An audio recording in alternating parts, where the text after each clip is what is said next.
Imagine a family so powerful, so influential, that for 100 years, they were the law in their small South Carolina town. The Murders, a legal dynasty, for generations of prosecutors, a name synonymous with justice and wealth. But what happens when the protectors become the predators? What happens when the man everyone trusts is hiding a monstrous secret? This isn't just a story of a fall from grace. It's a terrifying saga of lies, addiction, and murder that tore a community apart and exposed the dark underbelly of power. For decades, if you were in legal trouble in the low country of South Carolina, you knew the Murdaugh name. They ran the prosecutor's office, and their private law firm was one of the most successful in the state. They were practically royalty. Alex Murdaugh, the latest in this long line of powerful attorneys, seemed to have it all. A beautiful wife, Maggie, 2 beloved sons, Paul and Buster, a sprawling estate called Moselle, and a reputation that opened every door.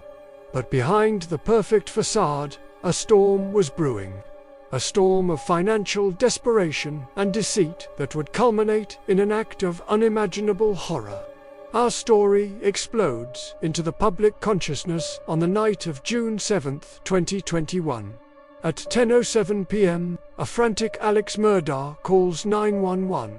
He's breathless, hysterical. He tells the dispatcher he's just returned home to his family's hunting lodge and found his wife and son on the ground. He says they're not breathing. When police arrive at the sprawling Moselle property, they find a scene of pure carnage. 52-year-old Maggie Murdaugh and their 22-year-old son, Paul, have been brutally shot and killed near the dog kennels. Maggie was shot multiple times with a rifle. Paul was hit with 2 shotgun blasts, one at close range. It was an execution. The community was horrified. Who would commit such a heinous act against such a prominent family? The immediate narrative, pushed by Alex and his lawyers, was that this was a revenge killing. See, Paul Murdaugh was not a popular figure at the time of his death. Just 2 years earlier, in 2019, he was allegedly driving a boat while heavily intoxicated when it crashed, killing a 19-year-old girl named Mallory Beach. The case was a huge local scandal. Many believed the Murdaugh family's influence was shielding Paul from true justice. So, the theory went, someone angry about the boat crash had come for vengeance. It seemed plausible. But as investigators dug deeper, the story started to unravel, and the finger of suspicion began to point in a shocking direction. Straight at the grieving husband and father, Alex Murdaugh himself. Detectives found a few things odd right from the start. Despite claiming to have checked his wife and son for pulses, Alex had very little blood on him. His story about his whereabouts that night seemed inconsistent. He claimed he'd taken a nap and then driven to visit his ailing mother, only discovering the bodies upon his return. He insisted he hadn't been to the dog kennels, where the murders occurred, for hours. For a while, the investigation seemed to stall. There were no outside leads, no forced entry, no obvious suspects besides the vague idea of a vigilante. The public waited, and the Murdaugh family's powerful legal machine went into overdrive to control the narrative. Then came the bombshell. A video that would change everything. Investigators recovered a video from Paul Murdaugh's phone, filmed at the dog kennels at 8:44 p.m. on the night of the murders, just minutes before he and his mother were killed. In the background of this video, 3 distinct voices can be heard: Paul, Maggie, and a third person. That third person was unmistakably Alex Murdaugh. This directly contradicted his alibi. He had lied to everyone, to law enforcement, to his family, to the entire world. He was there, at the scene of the crime, just moments before the first shots were fired. This lie was the crack in the dam, and soon a flood of secrets would pour out. Why would Alex lie? Investigators started looking into his finances, and what they found was staggering. Alex Murdaugh wasn't the successful, wealthy lawyer everyone thought he was. He was a man drowning in debt, with a secret, decades-long addiction to opioids that was costing him tens of thousands of dollars a week. And to fund this addiction and maintain his lavish lifestyle, he had been stealing. For years, he had been embezzling millions of dollars from his own law firm and from the settlements of his clients, vulnerable people who had trusted him in their darkest hours. He stole from a deaf quadriplegic. He stole from the family of his own housekeeper, Gloria Satterfield, who died after a mysterious trip and fall accident at the Murdaugh home a few years earlier. He was a financial predator, a wolf in sheep's clothing. And on the day of the murders, June 7, 2021, his world was about to collapse. The law firm's CFO had confronted him that very morning about missing funds. A hearing was scheduled in just a few days for the Mallory Beach boat crash civil suit, where his finances would be examined under a microscope. He was cornered. His life of lies was about to be exposed. The prosecution's theory was simple and chilling. Alex Murdaugh saw only one way out. He needed a distraction. A tragedy so immense, so sympathetic, that it would halt the financial investigations and buy him time. So, he concocted a plan. That evening, he lured Maggie and Paul to the isolated dog kennels. He armed himself with 2 different family firearms, a shotgun and a rifle, and became a monster. The prosecution painted a devastating picture. First, he shot Paul, his own son, twice with the shotgun. Then, he turned the rifle on his wife, Maggie, as she likely tried to run, shooting her multiple times. He executed his own family to create a smokescreen for his financial crimes. He then ditched the weapons, cleaned himself up as best he could, and put on the performance of a lifetime, playing the role of the distraught victim. It was a betrayal of a level that is almost impossible to comprehend. The trial was a media circus, captivating the nation. Alex Murdaugh took the stand in his own defense, a massive gamble. He admitted to lying about being at the kennels. He confessed to stealing millions of dollars. He blamed it all on his opioid addiction, painting himself as a man who was out of control, paranoid, and not thinking clearly. He cried, he sobbed, he insisted on his love for his family. But he never wavered on one point. He did not kill Maggie and Paul. He said, "I would never hurt my wife, Maggie, and I would never hurt my son, Pauper." But the jury didn't buy it. The timeline was too tight. The lie about his location was too damning. The motive was too clear.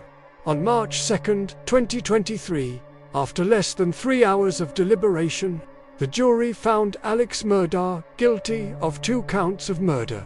The next day, the judge sentenced him to 2 consecutive life sentences in prison, without the possibility of parole.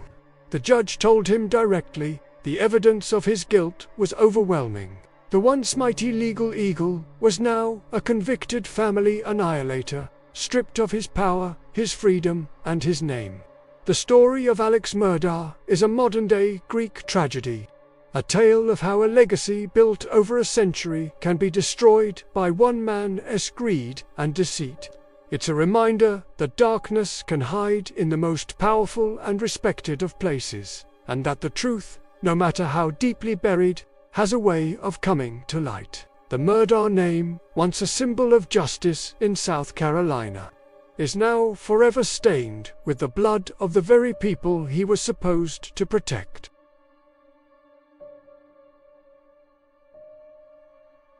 Imagine a sprawling 19-room mansion, lights blazing, classical music echoing through its empty halls. It seems like the perfect picture of wealth and happiness, doesn't it? But, for nearly a month, a dark secret lay hidden within those walls. The family who lived there, the Lists, had vanished. Neighbors assumed they were on an early vacation. The truth, however, was far more horrifying. This is the true story of John List, a man who meticulously planned and executed the annihilation of his entire family. On November 9, 1971, this seemingly devout Lutheran and successful accountant turned his home into a tomb. He started with his wife, Helen, shooting her in the back of the head as she sipped her morning coffee. Then, he went upstairs to his mother Alma's apartment and ended her life with a single shot above her left eye. But his monstrous task was far from over. He then waited. He ate lunch. He went to the bank to close his and his mother's accounts. He even stopped by the high school to watch his oldest son, John Jr., play in a soccer game. When his 16-year-old daughter, Patricia, and 13-year-old son, Frederick, arrived home from school, he greeted them with a bullet. One by one, he dragged their bodies into the grand ballroom, laying them out on sleeping bags. His final victim was his oldest son, John Jr., who came home from his part-time job that evening, unsuspecting. List shot him multiple times, ensuring he was dead. With his entire family gone, he carefully cleaned the crime scenes. He then sat down at the dining room table, ate a simple meal, and penned a 5-page letter to his pastor. In it, he confessed to the murders, claiming he saw too much evil in the world and wanted to save his family's souls by sending them to heaven. He believed poverty was a sin, and with his finances crumbling, this was his twisted solution. After writing his confession, List turned down the thermostat to preserve the bodies, cut his own face out of every single family photograph, and turned on the lights and the radio to create the illusion that the family was still home. Then, he simply walked out the door and disappeared. For almost a month, the music played on, a haunting soundtrack to the horror within. The bodies weren't discovered until December 7th. When concerned neighbors and Patricia's drama teacher finally called the police, worried about the family's prolonged absence. The scene that greeted law enforcement was surreal and chilling. The grand mansion, perfectly preserved, held a ghastly secret in its ballroom. The letter he left behind provided a motive, but the man himself was a ghost. John List had vanished without a trace. The case went cold, becoming one of America's most infamous unsolved mysteries. For 18 long years, he lived a new life under a new name, Robert Clark. He remarried, worked as an accountant, and was even active in another Lutheran church.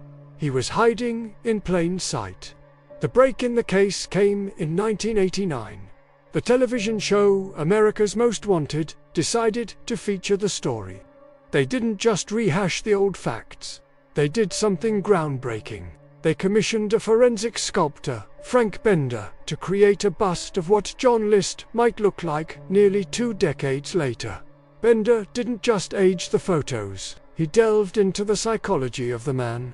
He predicted List would be wearing rigid, square glasses to reflect his rigid personality, and that he would likely have a receding hairline but would comb his hair carefully to maintain an image of control. The bust was eerily accurate. When the show aired on May 21, 1989, a former neighbor in Denver, Colorado, recognized the man she knew as Bob Clark. She called the police, and just 11 days later, the FBI arrested him at his accounting firm in Richmond, Virginia. At first, he denied his identity, but the evidence was overwhelming. A fingerprint from his military records matched a print left at the crime scene. The ghost had finally been caught. During his trial, List's defense argued that he suffered from post-traumatic stress disorder from his time in the military. They painted a picture of a man under immense psychological and financial pressure, a man who snapped, but the prosecution pointed to the meticulous planning. He waited for each family member. He used different guns. He cleaned the scenes. He crafted a new identity. This wasn't a man who snapped. This was a cold, calculated killer. The jury agreed. In 1990, John List was convicted of 5 counts of first-degree murder and sentenced to 5 consecutive life terms in prison. He never showed any remorse, maintaining until the very end that he did what he did to save his family's souls. He died in prison in 2008 at the age of 82. The story of John List serves as a terrifying reminder that evil can wear the most ordinary of faces, living in the most beautiful of homes, and that sometimes the monsters we should fear are the ones sitting right beside us at the dinner table.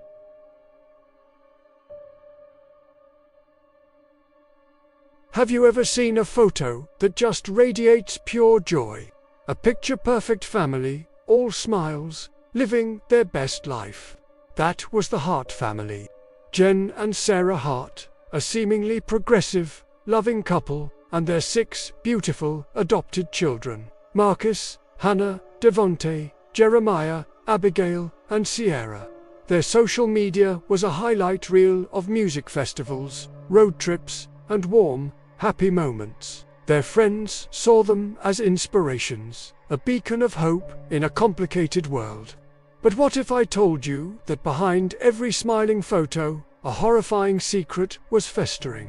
A secret so dark it would end in one of the most chilling and tragic events in recent memory. This story begins with a viral photo from 2014. You might even remember it.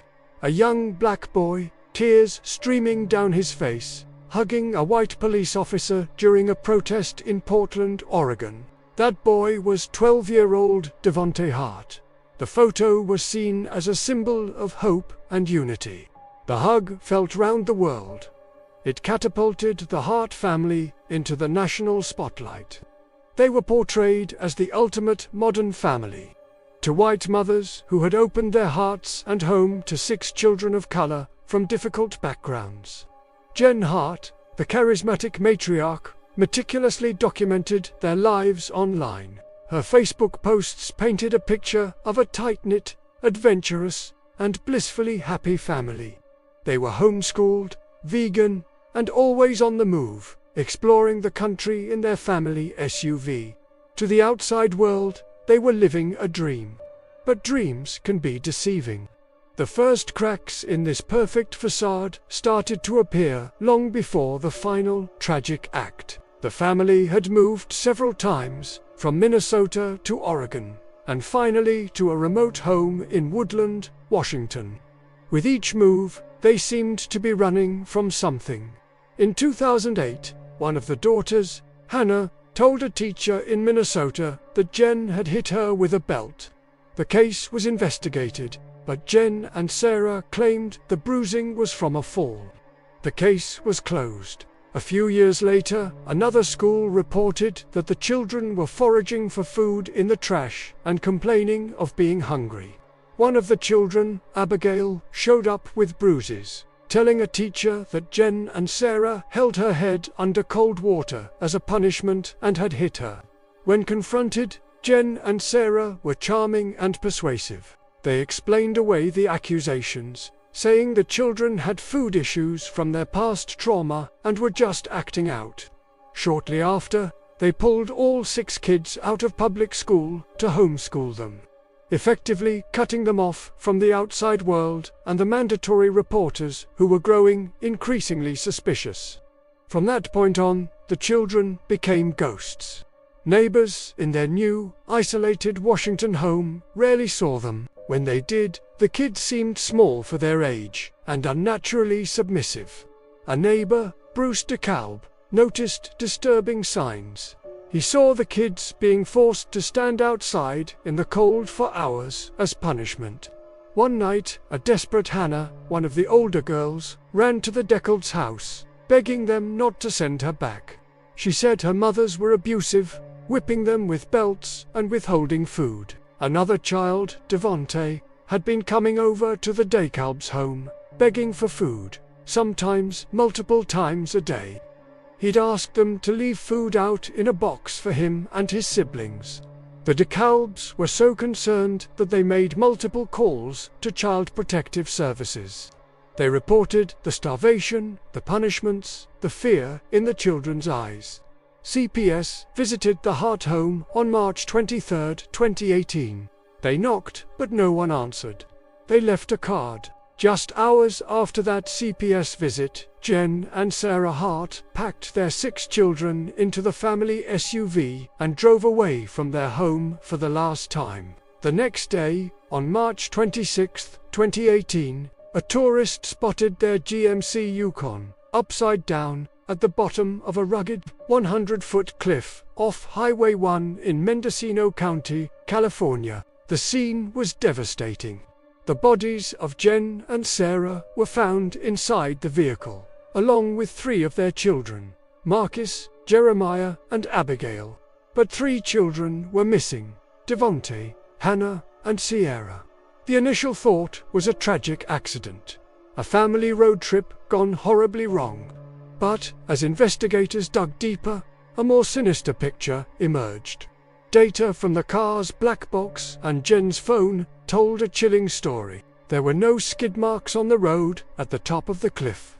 The SUV had stopped at a gravel turnout, then accelerated directly off the edge. This was no accident.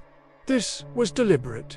Further investigation revealed that just before the drive, Jen Hart had been searching on her phone for things like how long does it take to die of hypothermia, no-kill shelters for dogs, and can you overdose on Benadryl. The toxicology reports were even more damning. Jen was drunk, with a blood alcohol level well over the legal limit. Sarah and the children found at the scene had high levels of diphenhydramine in their systems, the active ingredient in Benadryl, which would have made them drowsy or unconscious. The search for the missing children continued.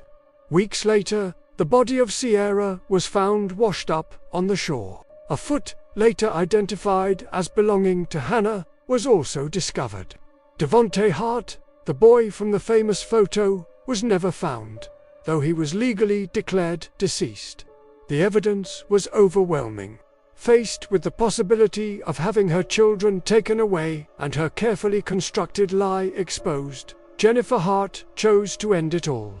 She drugged her family and drove them off a cliff, taking her wife and her 6 innocent children with her. The Hart family tragedy is a story about the power of illusion and the failure of a system. Jen Hart was a master manipulator who used social media to build a fantasy. She curated an image of a perfect life that masked a reality of horrific abuse, control, and starvation. Friends and followers saw what she wanted them to see: happy, smiling children on a grand adventure. They didn't see the bruises, the hunger, or the fear. They didn't see the desperate cries for help from the children themselves, cries that were ignored or explained away time and time again. This case forces us to ask uncomfortable questions. How could this happen? How could so many people, friends, neighbors, and even Child Protective Services fail these 6 children so completely? It's a haunting reminder that what we see online is often just a carefully edited version of reality, and that the darkest secrets can be hidden behind the brightest smiles. The lives of Marcus, Hannah, Devonte, Jeremiah, Abigail, and Sierra were not a fairy tale. They were a nightmare, orchestrated by the very people who were supposed to protect them.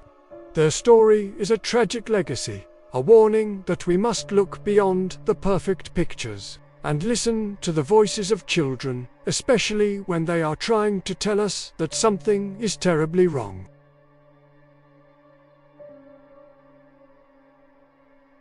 Have you ever looked at a family photo and wondered what secrets hide behind the smiling faces?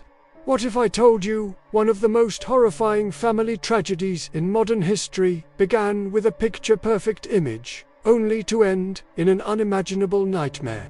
Today, we're delving into the deeply disturbing case of Andrea Yates, a story that will force you to question everything you think you know about motherhood, mental illness, and the nature of evil.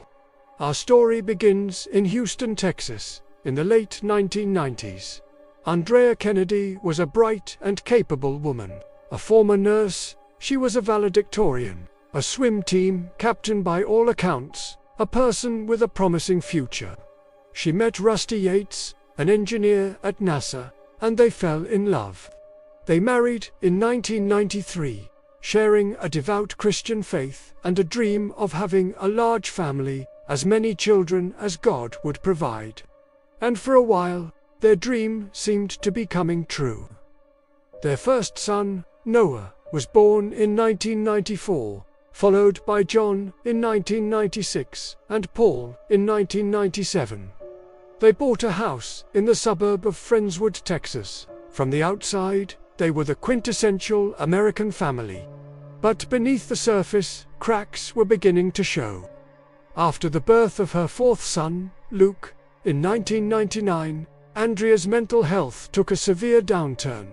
She was overwhelmed. The family had moved into a converted bus to live a more minimalist lifestyle, which added to the stress. Andrea was diagnosed with postpartum psychosis, a severe mental illness that can cause delusions, hallucinations, and paranoia.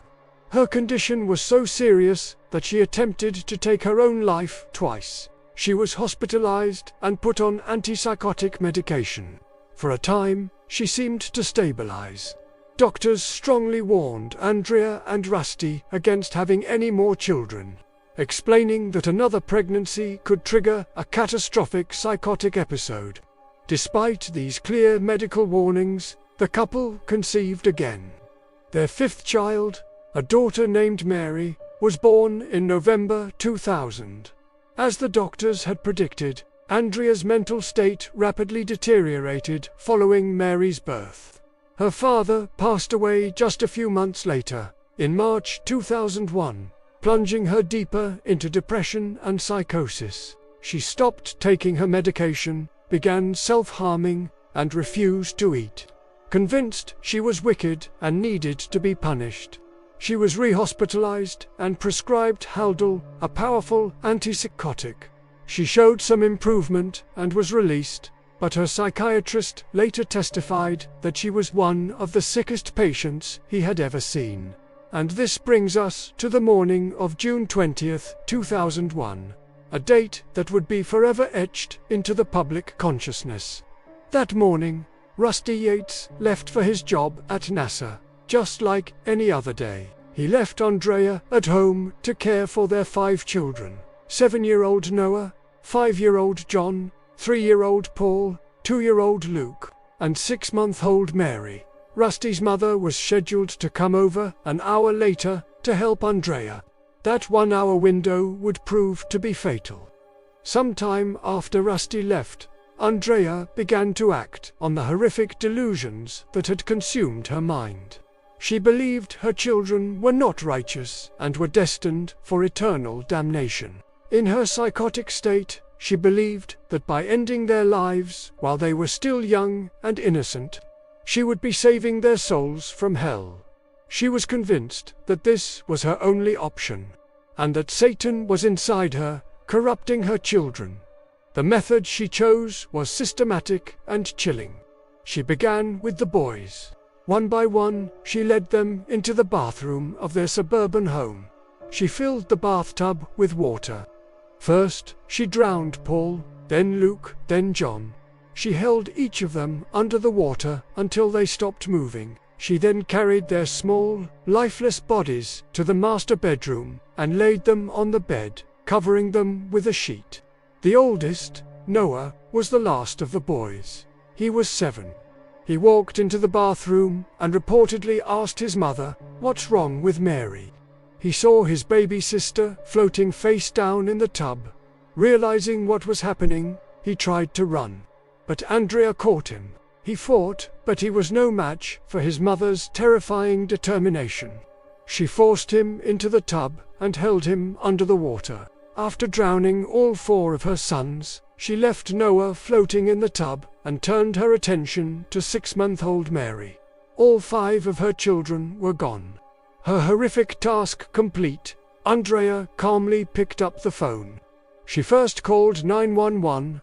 The dispatcher asked what the problem was. Andrea's response was chillingly direct. "I just killed my kids." When the dispatcher in disbelief, asked her to repeat herself. She said, "I just killed my kids." Next, she called her husband, Rusty. She told him 3 words. "It's time. Come home." When police officers arrived at the Yates home on Clear Lake Court, they found a scene of unimaginable horror. Andrea Yates was sitting on the couch, soaking wet, with a vacant expression. She was eerily calm. She led them to the master bedroom, where they found the bodies of John, Paul, Luke, and Mary laid out on the bed. Noah was still in the bathtub. The news sent shockwaves through the nation and the world. How could a mother do this to her own children? The case became a media frenzy, sparking intense debates about mental illness, religion, and the pressures of motherhood. Andrea was arrested and charged with capital murder. The trial began in 2002, and the key question was not whether she had killed her children. She had confessed immediately, but what her mental state was at the time. The prosecution argued that Andrea knew right from wrong. They pointed to the systematic way she carried out the act, even waiting until she was alone. They portrayed her as a cold, calculating killer who chose to murder her children rather than be a bad mother. They sought the death penalty. The defense, however, painted a very different picture. They argued that Andrea was suffering from severe postpartum psychosis and did not understand that her actions were wrong. They brought in expert psychiatrists who testified that due to her delusions, she genuinely believed she was saving her children from eternal damnation. Her actions, they argued, were a product of a diseased mind, not a malicious heart. The trial was a spectacle. The prosecution's star witness, a psychiatrist named Dr. Park Dietz, testified that an episode of the TV show Law and Order had aired shortly before the murders, depicting a woman who drowned her children and was acquitted by reason of insanity. He suggested Andrea may have gotten the idea from the show. This was a powerful, damning piece of testimony. The jury was swayed. They rejected the insanity defense and found Andrea Yates guilty of capital murder. However, they opted against the death penalty, sentencing her to life in prison with the possibility of parole after 40 years. But the story doesn't end there. In 2005, it was discovered that the testimony from Dr. Park Dietz was false. No such episode of Law and Order had ever existed. This revelation was a bombshell. The Texas Court of Appeals overturned Andrea's conviction, ruling that the false testimony had prejudiced the jury. A new trial was ordered in 2006. This time, the defense team was better prepared, and the public had a more nuanced understanding of postpartum psychosis. Partly due to the high-profile nature of this very case, the prosecution no longer sought the death penalty. After much deliberation, the new jury came to a different conclusion. They found Andrea Yates not guilty by reason of insanity. Instead of prison, she was committed to a state mental hospital. She was initially sent to a high-security facility and was later moved to the Kerrville State Hospital, a low-security facility in the Texas Hill Country, where she remains to this day. Reports from the hospital suggest that Andrea is a model patient. She works in the hospital's craft room, making cards and aprons. She reportedly grieves for her children every day and watches home videos of them to remember the happy times. She has chosen not to seek release, understanding the gravity of what happened. The Andrea Yates case is a profound tragedy that raises difficult and uncomfortable questions. It forced a national conversation about postpartum mental illness, a topic that was often shrouded in shame and secrecy. It highlighted the failures of a mental health care system that allowed a woman as sick as Andrea to fall through the cracks. It also made us confront the devastating power of psychosis, a condition that can completely warp a person's reality. There are no easy answers here. It's a story of love, faith, mental illness, and unimaginable loss. The 5 beautiful children, Noah, John, Paul, Luke, and Maria, the true victims, their lives cut short in the most terrible way imaginable. Their memory serves as a stark and painful reminder of the importance of recognizing and treating severe mental illness before it leads to tragedy.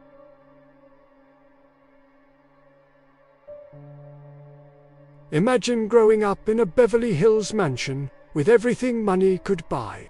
A life of privilege, luxury, and opportunity. Now, imagine that life shattering in one horrific night. On August 20th, 1989, a frantic 911 call came from Lyle Menendez. He was crying, screaming that he and his brother Eric had just come home to find their parents, Jose and Kitty Menendez, brutally murdered in their family room. The scene was gruesome. Jose, a wealthy entertainment executive, had been shot 6 times, including a point-blank shot to the back of the head. Kitty had been shot 10 times, her body riddled with bullets as she tried to crawl away. The police initially suspected a mob hit or a business deal gone wrong. The sheer brutality of the crime scene suggested a professional killing. Who would want the Menendez couple dead in such a violent way? The 2 sons, Lyle, then 21, and Eric, 18, appeared to be devastated orphans. They were seen clinging to each other at the funeral, seemingly overcome with grief.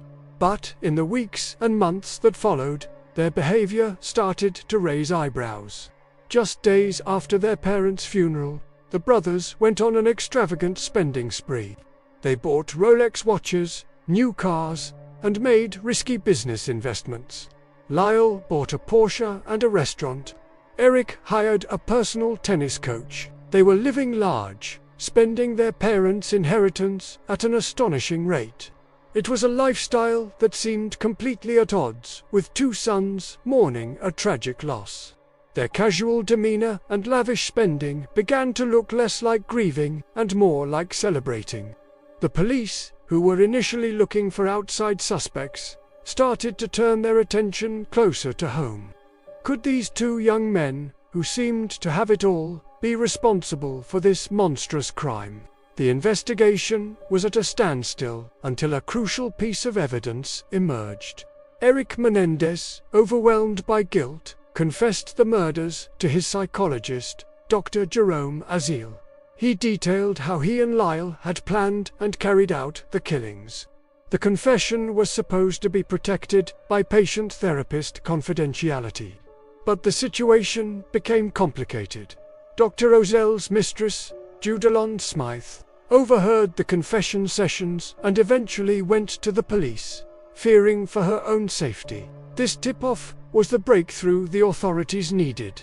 Armed with this new information, the police arrested Lyle and Eric Menendez in March 1990, 7 months after the murders. The story of the 2 grieving orphans was about to be replaced by a far more sinister narrative. The brothers were charged with first-degree murder. Their trial became a national sensation, broadcast live on television. The prosecution painted a picture of 2 greedy, sociopathic sons who killed their parents to get their hands on the family's $14 million fortune. They argued that the brothers meticulously planned the murders. They bought shotguns just days before the killings under false names. They even went to see a movie after the crime to create an alibi, buying tickets to the James Bond film License to Kill. An ironic detail that wasn't lost on anyone. The prosecution's case was simple and powerful. This was a cold-blooded execution motivated by pure greed. The brothers wanted the money and the freedom that came with it, and they were willing to kill their own parents to get it. But then, the defense presented a story that shocked the nation.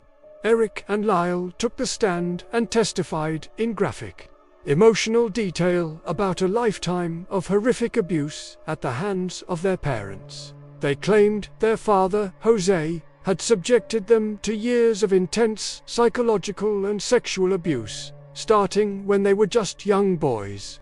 They alleged their mother, Kitty, was aware of the abuse but was too afraid or too unstable to stop it, often turning to alcohol and becoming complicit.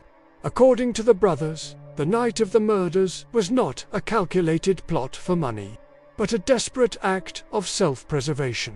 They testified that they feared their father was about to kill them, to prevent them from exposing his dark secrets.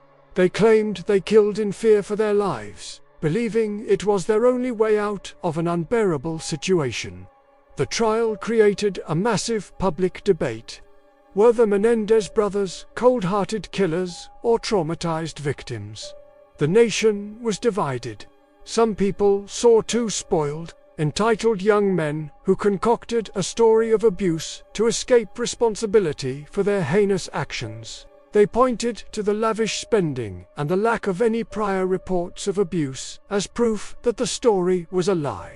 Others believed the brothers' harrowing testimony. They saw the abuse as a powerful mitigating factor, arguing that years of trauma had pushed them to a breaking point. The first trial ended in two deadlocked juries, one for each brother. The jurors couldn't agree on a verdict. Some believed it was murder, while others were convinced it was manslaughter, committed in a state of imperfect self-defense. The mistrial meant they would have to do it all over again. The second trial, which began in 1995, had a very different outcome. The judge made a crucial ruling that limited the defense's ability to present evidence of the alleged abuse. This time, the two brothers were tried together, and the focus was put squarely back on the prosecution's theory of greed. Without the heavy emphasis on the abuse defense, the prosecution's narrative seemed much more compelling. They highlighted the planning, the purchase of the weapons, and the brothers' behavior after the murders. The jury was not swayed by the defense's arguments this time. In 1996, both Lyle and Eric Menendez were found guilty of first-degree murder.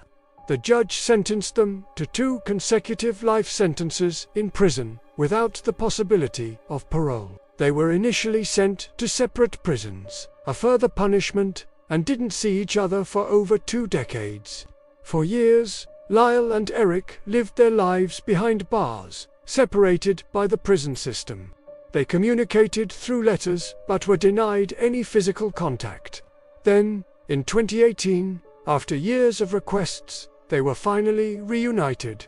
Lyle was transferred to the same San Diego prison facility where Eric was housed. Photos of their emotional reunion circulated, showing the two brothers, now middle-aged men, embracing for the first time in over 20 years. Despite being convicted murderers serving life sentences, their case continues to fascinate and polarize public opinion. New documentaries, TV shows, and podcasts have re-examined the evidence, bringing the story to a new generation. Some still see them as monsters, while a growing movement, particularly online, views them as victims of a flawed justice system who were failed by everyone around them. So, what is the truth? Were they greedy killers who manipulated the public with a fabricated tale of woe? Or were they deeply damaged young men who committed an unspeakable act out of desperation and fear? The legal system has given its answer, but the court of public opinion remains divided. The story of the Menendez brothers is a complex and tragic tale about family, wealth, secrets, and violence. It forces us to ask uncomfortable questions about the nature of victimhood, the power of money, and the very definition of justice. The debate continues, and the final chapter of this dark Beverly Hills story may not yet be written. Thank you for watching. If you found this story compelling, please like this video and subscribe to the channel for more deep dives into fascinating cases. See you next time.